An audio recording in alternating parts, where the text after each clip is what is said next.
Esther, chapitre 6. Cette nuit-là, le roi ne put pas dormir, et il se fit apporter le livre des Annales, les Chroniques.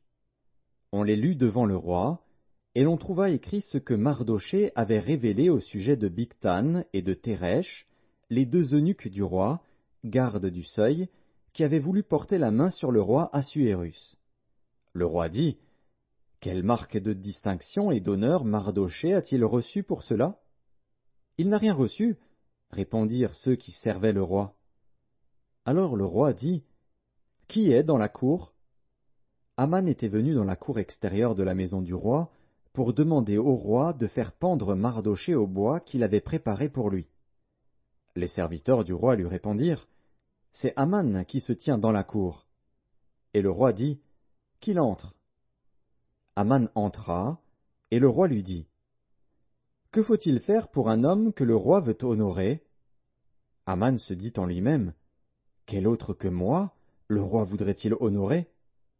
Et Aman répondit au roi: Pour un homme que le roi veut honorer, il faut prendre le vêtement royal dont le roi se couvre, et le cheval que le roi monte et sur la tête duquel se pose une couronne royale. Remettre le vêtement et le cheval à l'un des principaux chefs du roi, puis revêtir l'homme que le roi veut honorer, le promener à cheval à travers la place de la ville, et crier devant lui: C'est ainsi que l'on fait à l'homme que le roi veut honorer. Le roi dit à Aman: Prends tout de suite le vêtement et le cheval, comme tu l'as dit, et fais ainsi pour Mardochée, le juif, qui est assis à la porte du roi. Ne néglige rien de tout ce que tu as mentionné. Et Aman prit le vêtement et le cheval, il revêtit Mardochée, il le promena à cheval à travers la place de la ville, et il cria devant lui: C'est ainsi que l'on fait à l'homme que le roi veut honorer. Mardochée retourna à la porte du roi, et Aman se rendit en hâte chez lui, désolé et la tête voilée. Aman raconta à Zeresh, sa femme, et à tous ses amis, tout ce qui lui était arrivé.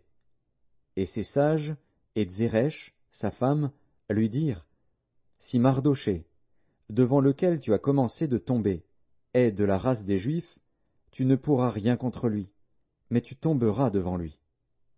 Comme il lui parlait encore, les eunuques du roi arrivèrent et conduisirent aussitôt Aman au festin qu'Esther avait préparé.